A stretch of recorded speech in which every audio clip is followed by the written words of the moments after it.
Vamos lá. Só repetindo, né, devido ao fato que precisava ser só reiterado esse ponto, incidente com múltiplas vítimas, IMV, ou vítimas em massa, que nós vamos conversar sobre a diferença entre as duas na sequência. Então, incidente com múltiplas vítimas são eventos súbitos, né, que produzem um número de vítimas que levam a um desequilíbrio entre recursos disponíveis e as necessidades, onde se consegue manter um padrão de atendimento adequado com os recursos locais. Então, no IMV, a gente consegue manter um padrão de atendimento adequado com o que a gente tem de recursos. No caso do desastre, é uma situação que resulta em um número de vítimas que excede a capacidade de atendimento dos serviços. Eu vou depois exemplificar cada um deles para a gente conseguir ter uma melhor fixação, tá? E a catástrofe implica em uma ocorrência maior, com o envolvimento do meio ambiente, prejuízo do abastecimento, da comunicação, dos transportes e do acesso local. Pessoal, IMV, o princípio dele, o que é? É fazer o melhor para o maior número de vítimas. E como eu tinha falado para vocês anteriormente, para fazer essa diferenciação em incidente com múltiplas vítimas e eventos com vítimas em massa, aqui, o IMV, desastre, nos quais os recursos para o cuidado do doente estão sobrecarregados, mas não são extrapolados. E no caso de vítimas em massa, são desastres nos quais os recursos para o cuidado do doente são extrapolados e não podem ser suplementados, tá bom? Então, vamos lá. IMV é um evento inesperado que gera um grande número de vítimas, como eu já havia falado, causando esse desequilíbrio. A Organização Mundial de Saúde define IMV como um evento que compromete essa capacidade de resposta local, né, como a gente já havia falado. No Brasil, o Ministério da Saúde define o incidente com múltiplas vítimas como um incidente que envolve 5 ou mais vítimas. Então, aqui a gente já vai começar a ter uma noção, fazendo uma leitura de cena, né? Então, 5 vítimas ou mais, a gente já pode pensar na abertura do protocolo de incidente com múltiplas vítimas. E o MV, ele é variável, dependendo da localização geográfica, tipo de evento e do tempo que ele demora.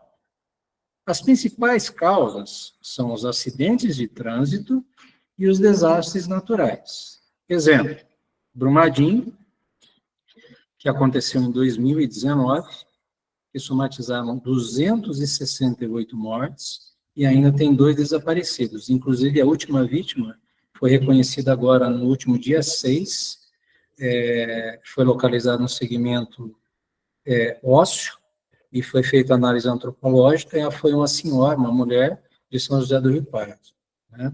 A catástrofe do Rio Grande do Sul, que todos viram, inclusive tiveram várias pessoas aqui do consórcio que foram ao auxílio também dessa grande catástrofe, até com montagem de hospital de campanha, que contabilizou 183 mortes e ainda estão 27 desaparecidos.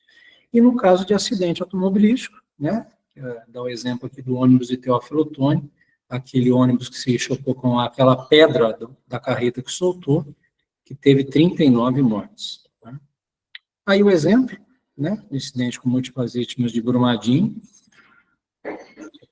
Aqui, o Rio Grande do Sul, você imagina todo o problema sanitário de resposta de porta hospitalar que foi encontrado, a magnitude desse evento e o que foi mobilizado de forças também para poder colaborar no atendimento às vítimas.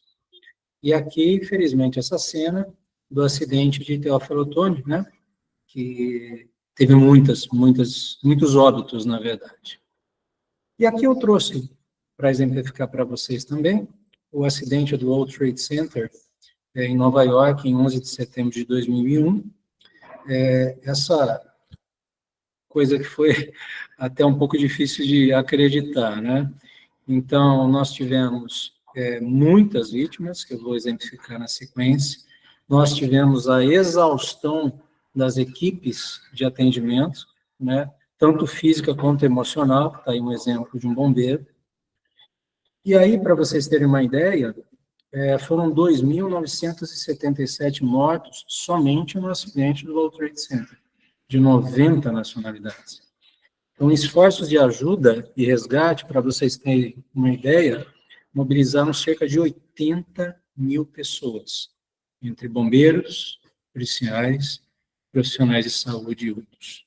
O CDC americano, para vocês terem uma ideia, estimou que cerca de 400 mil pessoas haviam sido feridas ou expostas a materiais tóxicos e até mesmo cancerígenos. Chumbo, amianto, vocês imaginam, né? Todas aquelas estruturas colapsando, o que gerou de conteúdo de intoxicação. Então, foi uma coisa gigantesca, né?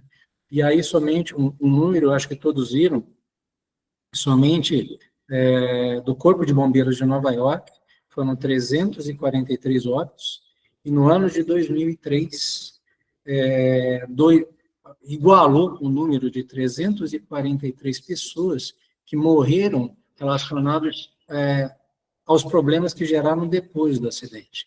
Então, foi uma coisa muito gigantesca, e aqui chama a atenção para a gente tomar muito cuidado, que vocês vão ver na sequência, com o tipo de acidente, o que envolve material tóxico, produto perigoso, tudo isso a gente vai contextualizar também. Pessoal, qualquer dúvida, se quiserem fazer alguma pergunta, fiquem à vontade de fazer no chat, ok? Então, grande concentrações de pessoas, toda grande concentração de pessoas, aqui no caso, no exemplo de um evento religioso, né, você imagina uma confusão no meio desse mar de gente, a quantidade de vítimas, e olha a dificuldade que nós teríamos de acesso até o centro do evento, né? Então, tudo isso a gente tem que analisar e pensar muito bem. Falando em cronologia, rapidamente, pessoal, só para falar um pouquinho da onde que começou essa ideia do incidente de múltiplas vítimas e da criação de protocolos para que a gente consiga otimizar esse atendimento, né?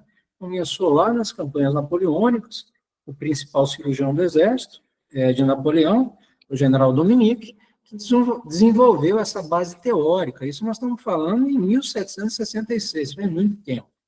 E aplicou a palavra que nós vamos focar muito aqui, triagem. Triagem dos feridos de guerra. Olha aí na época como era feito, né? Já tinha esse processo de, olha, separa um para cá, esse mais grave para lá, eles já tinham essa ideia. E aqui um exemplo de ambulância que a gente tinha na época, né? Então, na época funcionava. E graças a Deus, a gente foi evoluindo. Na Primeira Guerra aí está um exemplo também da própria, já tinha um centro de triagem que a gente conseguia fazer, a remoção, e até os dias atuais, que hoje nós operamos de suporte aéreo, né, que nós vamos conversar, que aqui está um exemplo de Brumadinho, e da guerra de Israel, e nós estamos, infelizmente, hoje com guerras, Rússia, Ucrânia, então a gente tem hoje máquinas, a habilidade para poder dar fluidez às nossas vítimas, que é o que a gente vai conversar a sequência. Uma coisa muito importante, aqui está o exemplo, o nosso mapa da macro-região. Por que eu trouxe isso para vocês? Para a gente falar, para ter alguns pontos, que são pontos-chave, que podem acontecer eventos de grande magnitude. Então, aqui eu vou dar um exemplo para vocês. Em Lagoa da Prata, o que nós temos lá? Usina de processamento de etanol e siderúrgica. Então, a gente tem que pensar o escoamento desse etanol. Nova Serrana, pela BR-262. Injetados e solventes. Santo Antônio do Monte e Japaraíba, que são explosivos. Formiga, calcário. Arcos, calcinação e cimenteiras. E olha que interessante essa informação passada pelo Tenente Amaral, do 10º Batalhão aqui do Bombeiro. O 10º Batalhão tem 52 barragens de resíduo de mineração catalogadas. Dessas, 40 só na área de atuação de Itaúna. Então, a gente às vezes está dentro de uma área muito perigosa sem saber. E aqui eu chamo a atenção pela BR-354 e vou voltar aqui um pouquinho. Vocês conseguem ver aí a Lagoa da Prata? Então, imagine, Lagoa da Prata, descendo por Japaraíba, né? Arcos, Formiga, Candeias, Campo Belo, saindo lá embaixo na 381. Então, a gente tem uma rodovia que não é boa, uma rodovia de pista única, que se acontecer um acidente de grande magnitude, a fluidez dessas vítimas vai ser muito perigosa. Então, a gente tem que tomar muito cuidado, principalmente nesse trecho. Isso aqui é somente um exemplo, tá bom? Principalmente aqui pela BR-354. Mas vamos lá. Incidente com múltiplas vítimas. Primeira equipe em cena, independente. SAMU, Corpo de Bombeiros, Resgate Rodoviário, a primeira equipe que chega em cena não faz atendimento, tá? Põe a mão em vítima, ela vai fazer o gerenciamento, pessoal, tá? Por quê? Porque nesse gerenciamento, essa primeira equipe vai fazer o quê? Ela vai ver a segurança, ela precisa fazer controle de perímetro, tá? Se tiver em rodovia, precisa fechar fluxo, se for produto perigoso, tem que acionar instituições que cuidam de produto perigoso, que a nossa referência é o Corpo de Bombeiros, estabeleceu comando de operações. Vocês estão vendo um cone ao lado da palavra? Por quê? As pessoas que têm costume e técnica, que trabalham com incidente de múltiplas vítimas, exemplo, primeira equipe que chegou em cena, vai pegar um cone e vai colocar em cima da sua viatura. Por quê? Porque todos vão saber que essa viatura é o comando de operações. Tá? Isso é muito, muito importante. Avaliação de ameaças. Gente, incidente com múltiplas vítimas, a gente precisa de apoio de várias instituições. Sozinho a gente não vai fazer nada. Então, precisa de apoio da polícia, apoio de trânsito, defesa civil e, dependendo como for do tamanho desse incidente, até brigadistas. E aí a gente vai precisar de apoio de que forma? Esse será o nosso, na verdade, vai trabalhar conjuntamente com o pessoal que está em cena. É a Central de Regulação de Urgência do SAMU. Por quê? É através dela que vai ser disparado os apoios de unidades terrestres, unidade de suporte avançado, unidade de suporte básico, suporte intermediário de vida, se precisar ambulância sanitária de um município, e também da equipe aérea, né? Não sei se, às vezes, algumas pessoas não sabem, hoje nós temos equipes do CESURG, do SAMU, trabalhando junto no Batalhão de Operações Aéreas. Então, nós temos helicóptero à disposição e até avião à disposição. Se precisar, dispara o avião para onde tiver aeroporto, o helicóptero pega em cena, leva até o avião transporta também, por causa da saturação da porta hospitalar, que nós vamos conversar na sequência, tá bom? Outra coisa importante desse gerenciamento já é montar o ACV, que é a área de concentração de vítimas, que eu vou mostrar na foto na sequência para vocês, aonde que é. Pessoal, 2 tópicos importantes, tentem gravar isso. Triagem, os 3 T's. Triagem, tratamento e transporte. Triou, lona, tratou, transportou. Esse pessoal de comando, ele precisa estar toda hora monitorando comando, controle e comunicação. Não adianta, pessoal, a gente pegar 5 vítimas e mandar para uma porta onde não tem recurso para a absorção dessas vítimas, senão depois vai ter que fazer a transferência. Então, a Central de Regulação de Urgência, junto com o pessoal em cena, vai manter essa comunicação para a gente conseguir transportar essas vítimas para os lugares adequados. Bom, aqui, a primeira equipe que chegou em cena, eles vão determinar área quente, tá? Que é onde aconteceu o sinistro, onde aconteceu o evento. Ao redor, na sequência, a área morna e, na sequência, a área fria. Pessoal, a pergunta. Equipes do SAMU, da Resgate Rodoviário, vai entrar na área quente?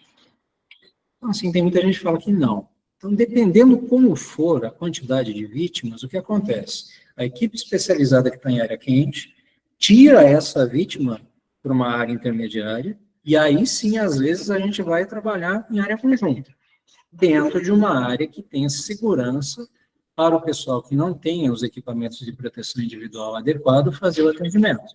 Mas, às vezes, vai acontecer o trabalho em conjunto.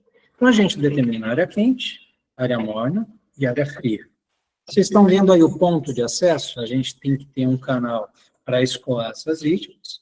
E aí, na bolinha amarela, vocês conseguem ver o ACV, que é a área de concentração de vítimas, ok? Que eu tinha comentado com vocês, que é onde serão abertas as lonas. Ao lado, tem o E, que é a área de espera, aonde estarão posicionadas as viaturas. E aqui, pelo fato de a gente ter a disponibilidade de suporte aéreo, esse H1 é a sinalização de heliponto. Então, o que acontece? Tem a área E, onde estão todas as viaturas, e também a área de pouso para o helicóptero, uma área segura, né? Tudo que a gente tem que pensar nisso também. E aí o posto de controle, dependendo da quantidade de vítimas, a gente tem que montar também o posto de controle.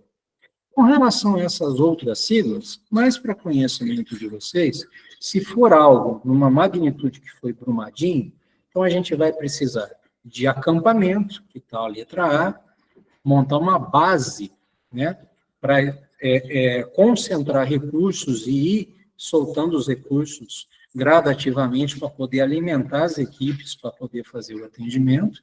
Então, a gente tem que pensar em eventos gigantescos realmente, tá? Não sei se ficou alguma dúvida, fiquei à vontade de perguntar.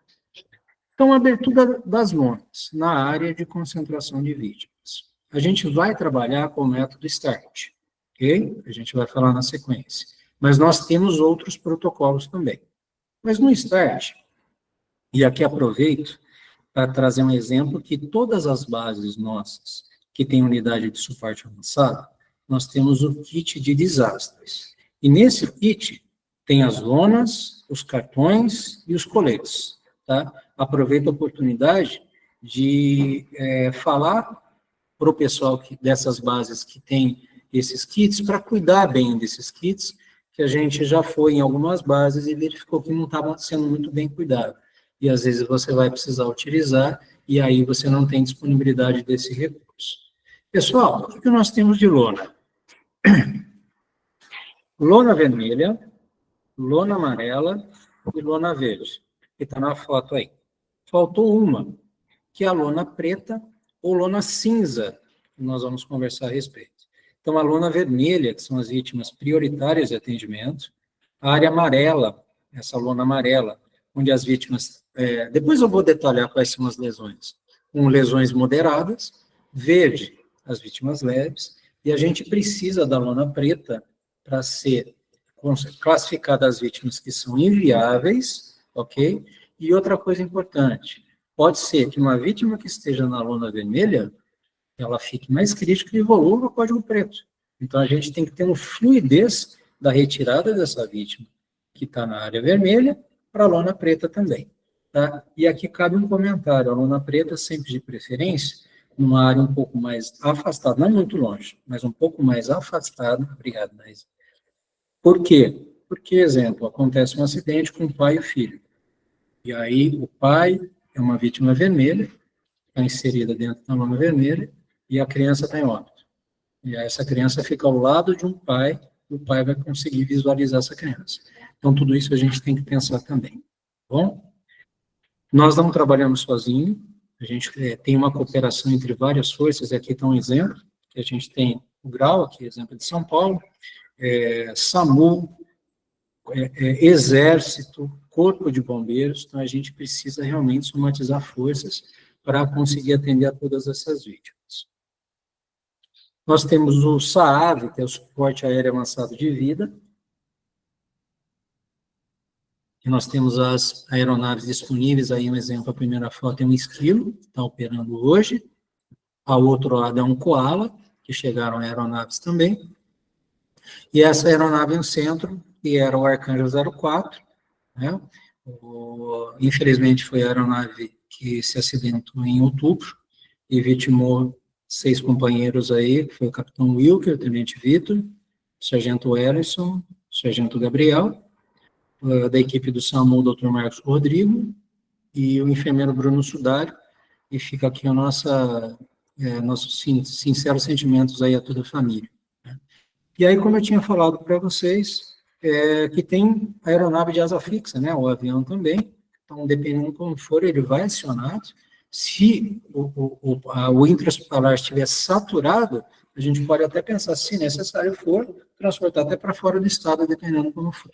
Tá? Então, a gente tem essa capilaridade e essa força que faz a diferença no incidente de múltiplas vítimas ou em qualquer outro tipo de evento também, que tenha necessidade de suporte aéreo.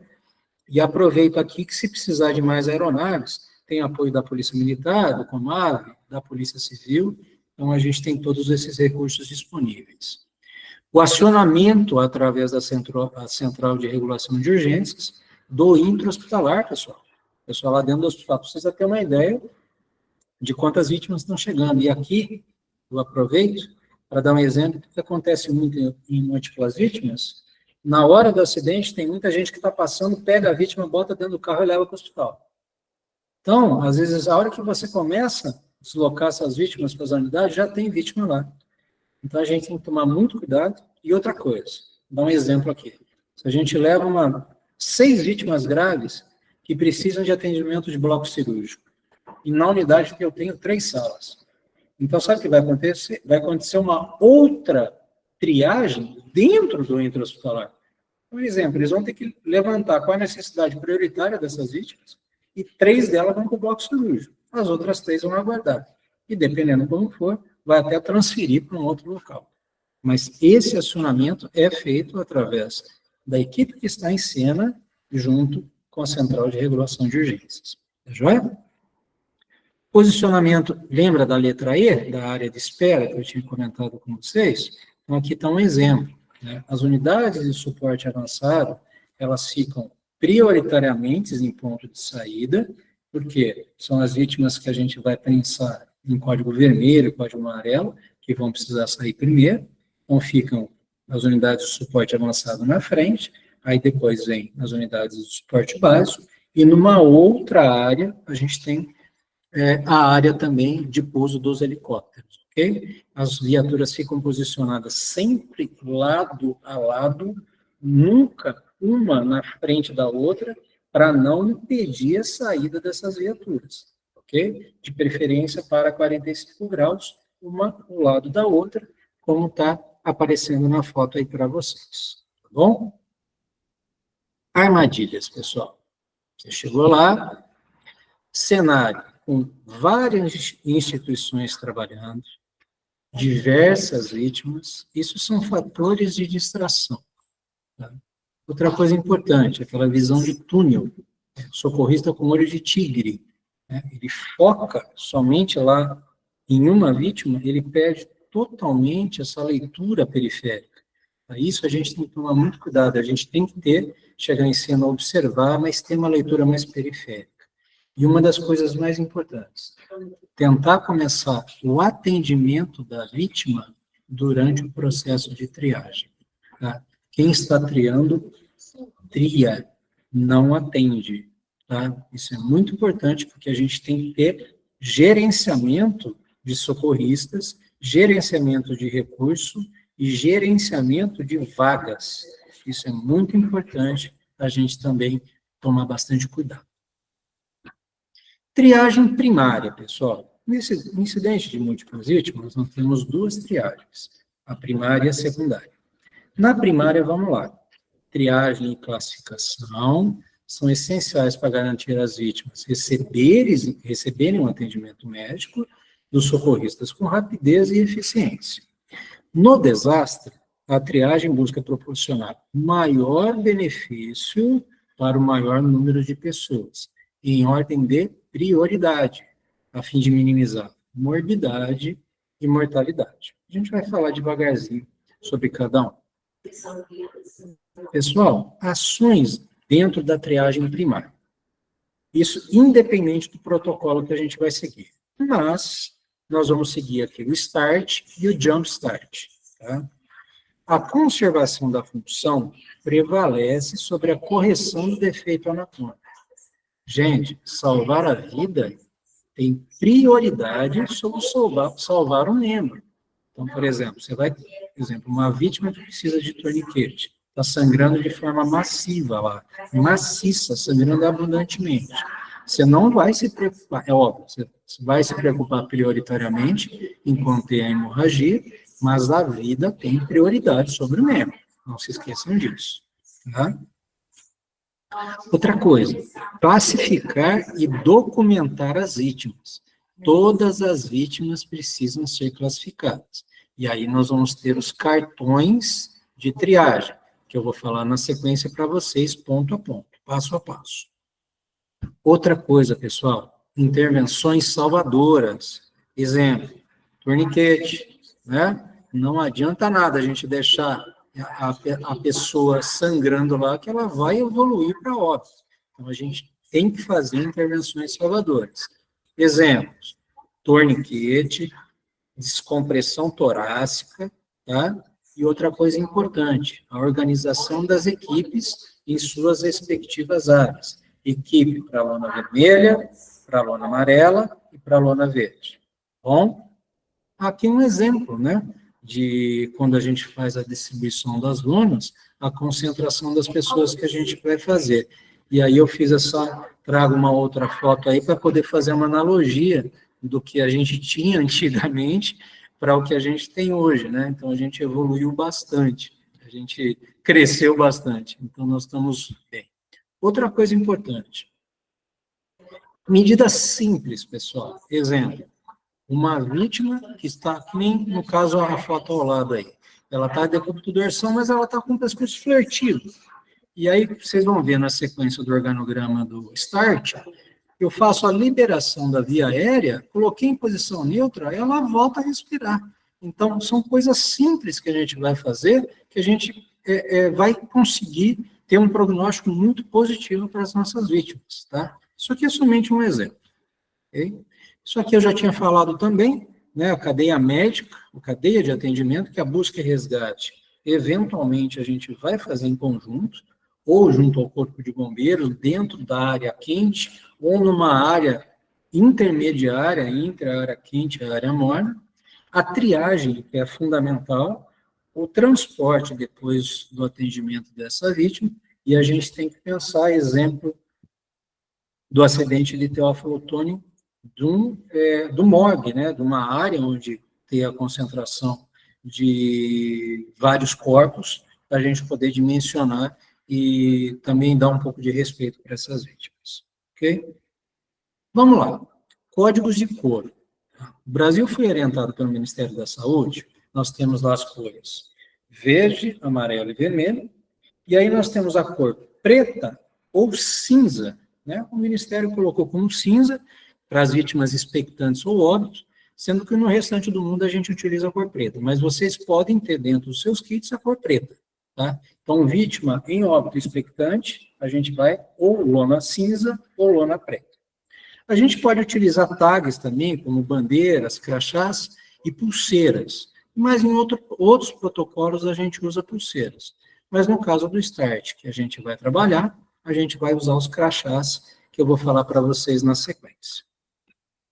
Com relação aos protocolos, pessoal, nós temos aqui, eu trouxe somente 4 somente de exemplo. Nós temos esse CIV-TRIAGE, que é usado na Europa, Austrália e Reino Unido. Tem esse Carefly Triage, que é criado na Austrália, principalmente utilizado nos acidentes que envolvem aeronaves. Tá? Isso aqui é só para exemplificar, mas a gente não vai abordar para não confundir vocês. Quais são os protocolos que nós vamos utilizar? É o START, que foi criado nos Estados Unidos, e o Jump Start, pessoal, tá? Que é o protocolo de atendimento de vítimas pediátricas. Tá? Isso é muito importante, foi criado em Miami após o furacão Andrew também. START, que é o que nós vamos utilizar. Só um minutinho que o Carlos Leonardo levantou a mão.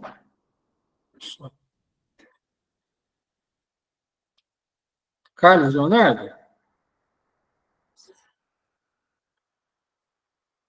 Deixa eu ver se ele mandou uma.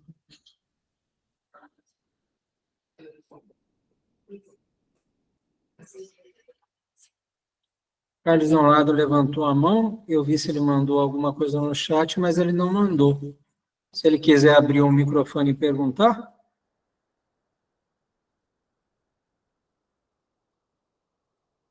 Ou pode perguntar no final também, viu, Carlos? Não sei se às vezes foi sem querer também. Tá bom?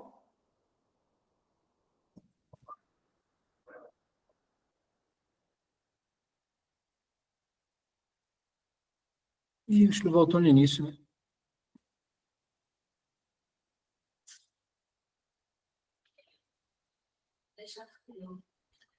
Vou só pedir desculpa a vocês aí que voltou no início. Só atualizando. Start. Todas as pessoas feridas, pessoal, com mais de 8 anos, são avaliadas, com base nesse algoritmo que é recomendado que a gente atenda cada vítima em 60 segundos. Uma triagem muito rápida. Na verdade, a régua está mais para baixo. Uma triagem de ouro, a gente tria em 30 segundos. Tá? A gente vai conversar a respeito disso. Vamos lá. O que quer dizer START? Simple Triage and Rapid Treatment. O que é isso? Uma triagem simples e um tratamento rápido. Tá? Então, vamos lá. Como é que a gente vai utilizar esse método dentro do incidente com múltiplas vítimas? Primeiro, pessoal, vai acompanhando comigo na sequência.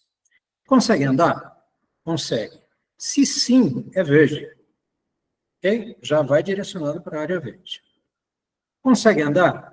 Não, na parte de baixo da setinha na sequência. Se ele não consegue andar, eu preciso fazer uma pergunta. Ele respira? Se ele não respira, eu vou ter que fazer a reposicionamento das vias aéreas dele. Liberei a via aérea. Não respirou? Cinza ou preto. Se eu abrir a via aérea e ele respirou, ele é vermelho. Isso se ele não respirar. Ok? Do lado esquerdo aí do organograma. Agora eu vou voltar no respiro. Respira? Sim. Eu preciso ver quantas incursões por minuto ele está respirando. Se ele estiver respirando acima de 30 movimentos por minuto, automaticamente ele é cor vermelha. Se ele estiver respirando menos que 30 incursões por minuto, eu vou fazer duas setas. Primeiro, se o enchimento capilar dele, a perfusão, tiver acima de 2 segundos, ou pulso radial ausente, um dos dois, automaticamente ele é vermelho. E aqui é importante falar, pulso radial bilateral. Tá? Agora, se a frequência respiratória estiver menor que 30 e você checar o enchimento capilar e estiver menor que 2 segundos, que é o recomendado, ou o pulso radial estiver presente, você vai passar por uma outra pergunta. Ele cumpre ordem simples? Ele responde sem precisar chamá-lo, ele está de olho aberto conversando com você, ele responde a estímulo verbal, tá? Ele simplesmente não responde nenhum estímulo, ele vai ser vermelho. Agora, se após esse estímulo ele responder, ele vai ser de cor amarela. Não se preocupe que eu vou repetir esse organograma com mnemônicos para facilitar o entendimento de vocês. Bom, vamos lá. Aí, falando em mnemônico, tem dois exemplos que nós trouxemos para vocês aqui. Primeiro, o RPM. O que é o RPM? R de respiração, P de perfusão e M de estado mental. Vamos lá. Aí a mesma foto do slide anterior. Consegue andar? Sim. Verde. Beleza.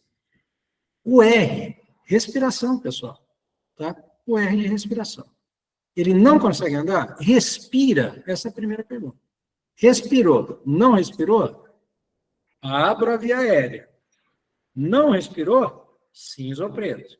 Respirou? Vermelho. Tranquilo? Aí, respira? Sim. E aí eu passo para o P. Frequência respiratória menor que 30? Como é que está o enchimento capilar? Está maior que 2 segundos. O pulso radial ausente, vermelho. Respira acima de 30, automaticamente é vermelho.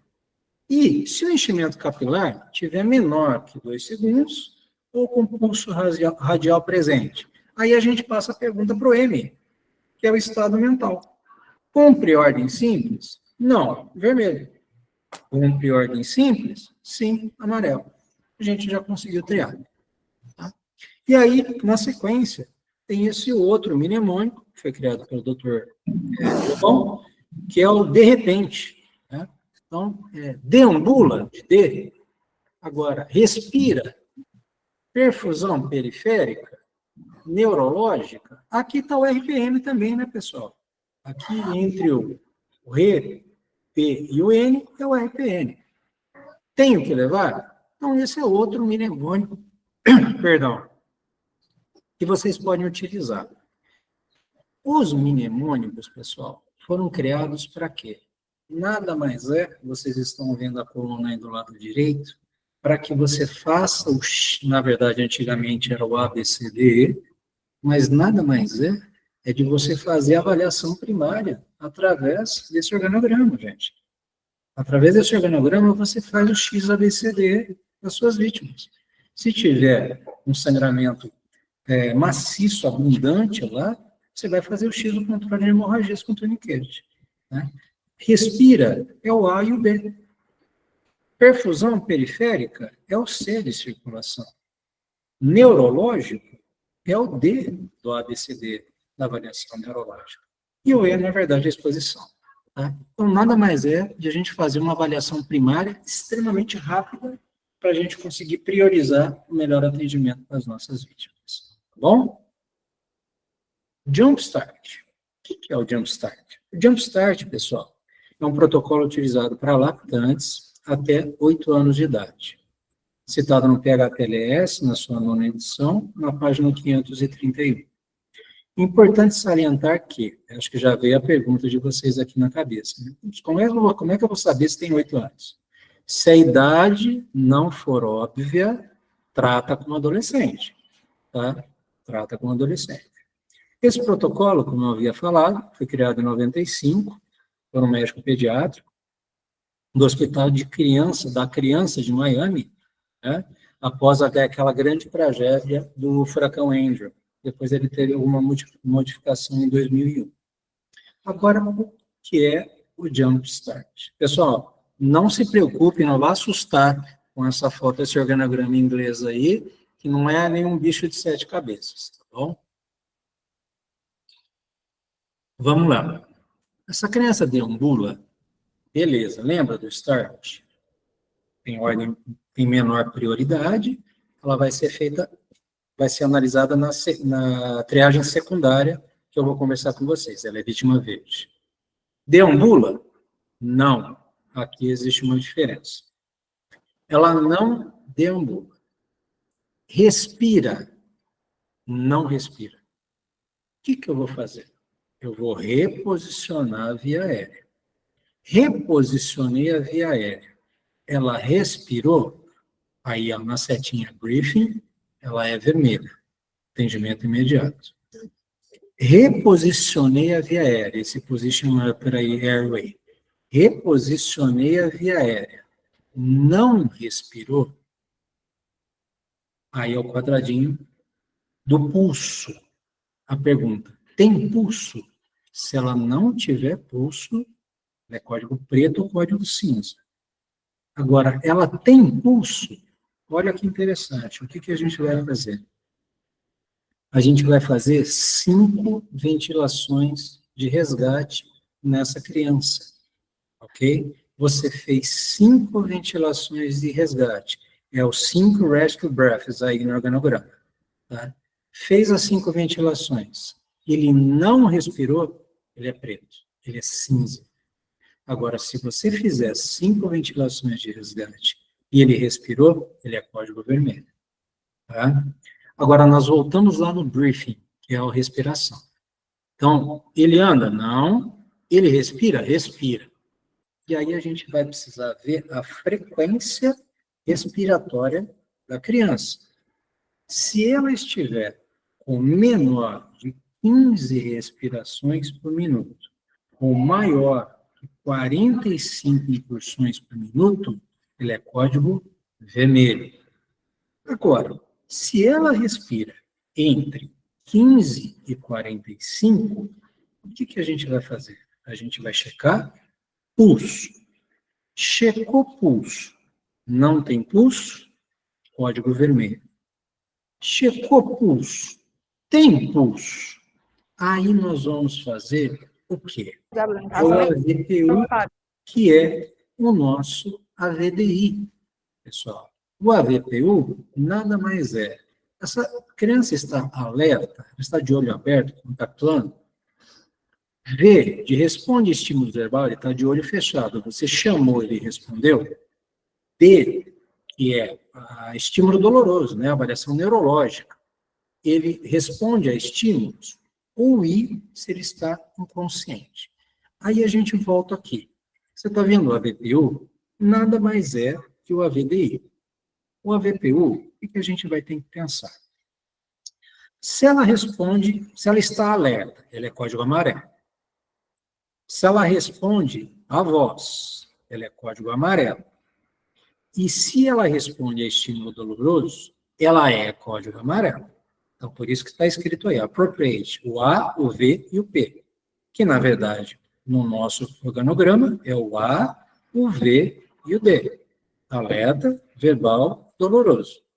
Agora, se ela não responde a estímulo doloroso, que é o P, ou se ela está inconsciente, ela é código vermelho.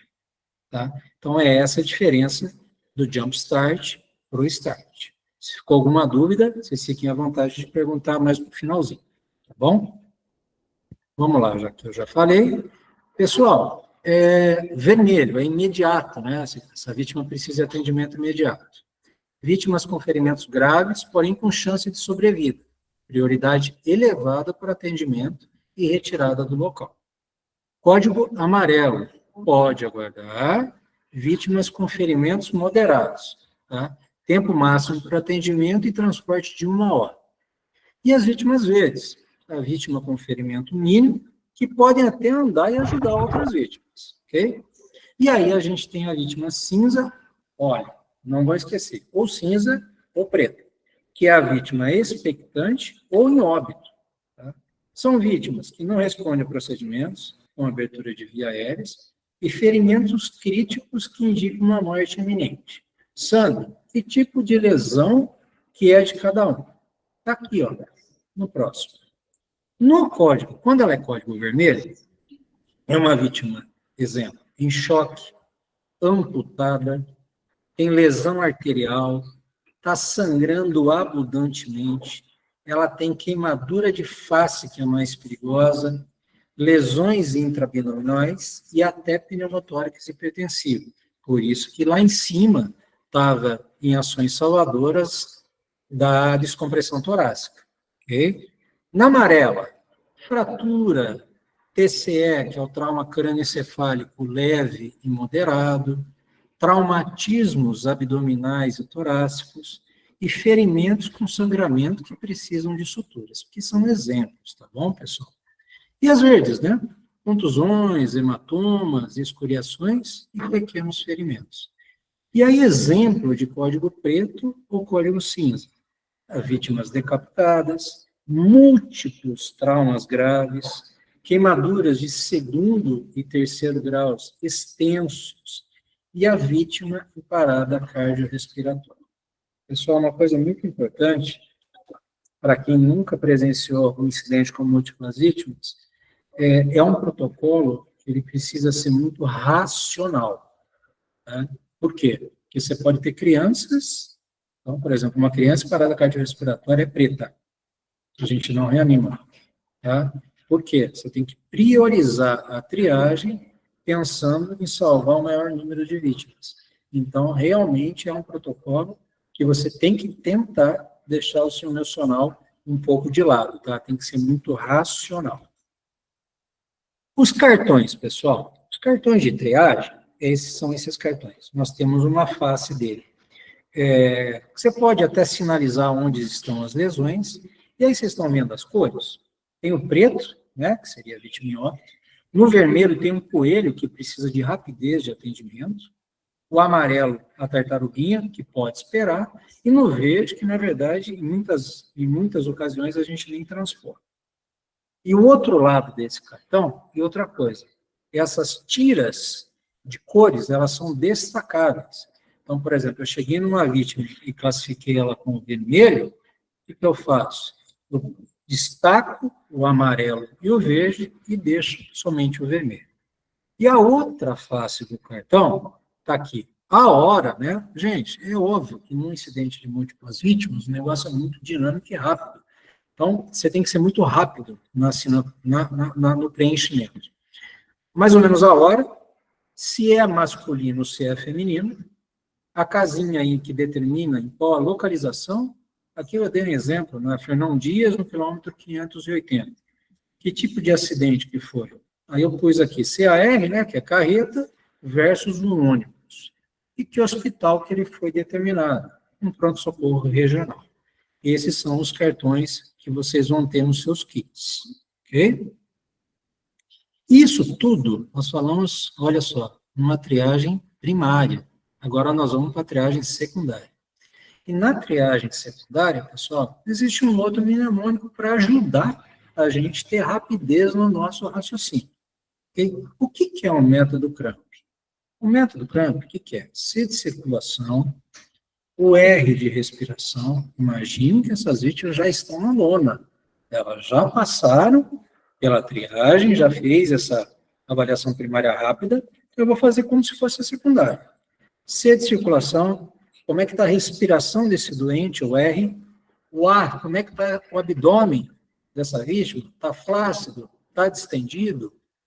O A. O M, de motor, como é que está a resposta motora desse paciente? Que é o M. E o P, de palavra, para a gente checar o estado mental. Tá? Então, a gente pontua essa vítima. Então, se ela tiver normal dentro dessa avaliação do Cramp, ela ganha 2. Se tiver alguma alteração em um desses itens, ela ganha 1. E se ela tiver grave, não tiver, ela não pontua, então ela ganha 0. E aí a gente conseguiu fazer uma tabelinha.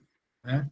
Nessa tabelinha, se ele pontuar de 0 a 1, ele é preto ou cinza. Tá? É um paciente não recuperado, que há risco de morte nos próximos, entre 5 e 15 minutos. Então a gente não vai investir nessa vítima. Se te pontuar de 2 a 6, é um crítico recuperável, então é código vermelho, risco de morte nos próximos 120 minutos. Se pontuar de 7 a 8, ele pode aguardar e a gente vai classificá-lo como código amarelo, risco baixo de morte em 24 horas. E no código verde, com alta pontuação, de 9 a 10, ele pode aguardar, que é uma vítima leve ou sem lesão. Bom? E aí, fazendo uma síntese da nossa conversa. O que é o incidente de múltiplas vítimas e as triagens que nós fizemos? O método START e o método JumpStart. Primeiro, uma triagem bem feita. Ela é fundamental, pessoal. Se a triagem foi feita de uma maneira adequada, a gente vai ter uma resposta muito boa para os nossos doentes. A fluidez das vítimas da área quente para as lonas, tá? E o devido tratamento dentro das lonas. O canal de evacuação de vítimas, né? A gente tem que muito pensar na dinâmica da onde estão as vítimas, para onde serão encaminhadas para os meios de transporte terrestre ou aéreo, ter fluidez nesse transporte, para coisa muito importante. A coordenação da operação em cena, tá? Vai trabalhar conjuntamente com o médico que está fazendo a triagem em cena. Só médico? Não, pessoal. Tá? Pode ser qualquer outra profissão, pode ser enfermeiro, pode ser um técnico, pode ser um bombeiro, mas que tenha mais proficiência, tá, em incidentes com múltiplas vítimas. Quem tiver mais experiência vai fazer isso. Então, é muito importante que o coordenador de operações, junto para quem está triando, tá? E a triagem fica a critério de preferência do médico, que vai conseguir ver o estado clínico desse paciente, conjuntamente com a central de regulação do SAMU. Para quê? Para a gente conseguir dimensionar aonde vai ser transportada essa vítima e a quantidade de vítimas que as unidades têm condições de receber. Bom, isso é muito importante. E na sequência aí, é exatamente o que eu falei, né? A central de regulação precisa estabelecer essa comunicação com o intra-hospitalar para fazer o dimensionamento e o fluxo desses pacientes. Tá bom?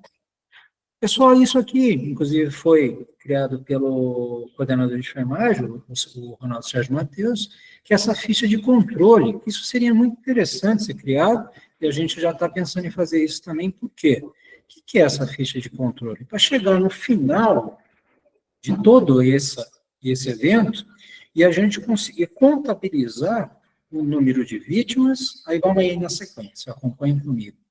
O nome e o número do cartão, na sequência, aí é xizinho mesmo. Qual é o código da vítima? Cinza ou preto? Vermelho, amarelo ou verde? Qual foi o tipo de transporte? Unidade de suporte avançado? Unidade de suporte básico? Corpo de Bombeiros Militar? Suporte aéreo avançado de vida, que é o aéreo? Transportado pelo resgate rodoviário?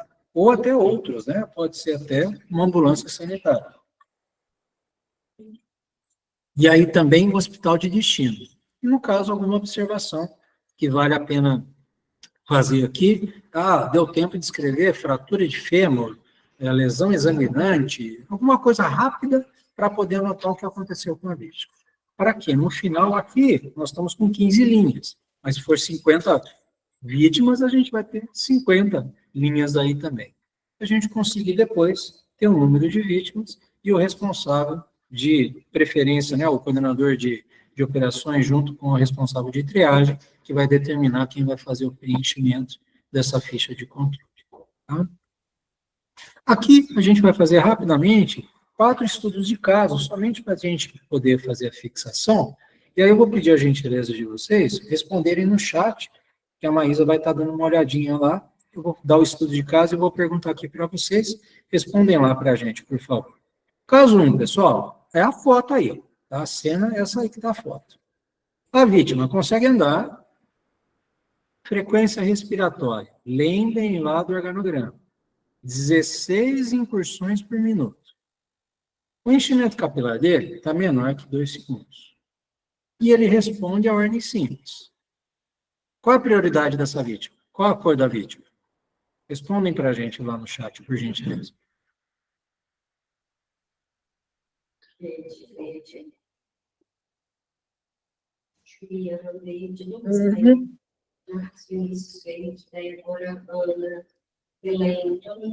Bacana, pessoal. Né? Todos responderam código verde. Muito bem. E o que é? Olha aí na sequência. Verde. Lembra lá do organograma? Consegue andar? Sim, verde. Tá? Olha como é rápida essa triagem. Segundo caso, essa foto aí, dessa vítima. Eu só tirei o olharzinho dela, mas é uma vítima que estaria com o olho aberto. Ela tem uma lesão importante no pescoço, né? E aí com um sangramento moderado, mas vamos lá dentro do protocolo. Não consegue caminhar. Ela respira 35 incursões por minuto. Frequência respiratória dela. 35 por minuto. E o enchimento capilar dela está igual a 1 segundo. Qual é a cor dessa vítima? Amarela. Vamos lá, responde para a gente.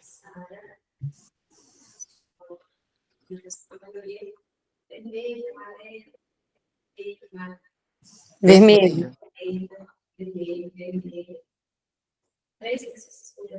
Bacana. Bastante gente respondeu vermelho, mas teve gente que respondeu amarelo. Mas aí a gente vai na sequência do organograma. Dá uma olhadinha na frequência respiratória. Ela não consegue caminhar. Consegue andar? Não consegue andar. Respira? Respira. Sim. Quantas vezes por minuto ela está respirando? 35, não está maior que 30. Automaticamente é uma vítima código vermelho. Bom? Vamos lá, caso 3. Essa foto aí. Observem, às vezes eu vou falar aqui, vocês não vão conseguir visualizar, que ela tem um objeto encravado no centro do tórax. Tá joia? Ela não consegue andar, ela não respira, mesmo depois da abertura das vias aéreas. O pulso radial dela está ausente do lado direito e do lado esquerdo. Cinza ou preto? Inconsciente. Cinza. Qual é o código dessa vítima? Qual é a prioridade dessa vítima? Cinza. Preto. Muito bem, pessoal. Vamos lá. No organograma do método START. Consegue andar? Não consegue. Respira? Eu liberei. Não respira. Não respira. Fui lá, posicionei a via aérea, abri as vias aéreas. Respirou? Não. É cinza. Tá? É cinza ou preto. E aqui, volta a falar, independente da vítima que for. Olha? Boa, boa. Caso 4. Caso 4, não, aí imagine essa cena e essa foto. Ela tem uma fratura aparentemente aberta, ela teve um sangramento, mas contido, ok? Então, ela não consegue caminhar. Ela está respirando 24 incursões por minuto. O enchimento capilar dela está igual a 1 segundo. E os 2 pulsos radiais estão presentes. E ela responde em ordem simples. Ela está consciente aí conversando. Qual é o código dessa vítima? Amarelo.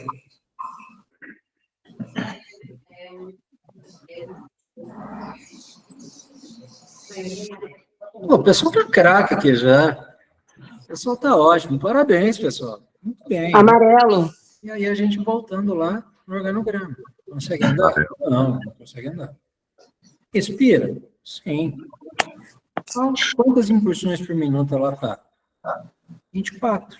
Então é menor que 30. Enchimento capilar menor que 2 segundos. O pulso radial presente? Sim. Cumpre ordem simples?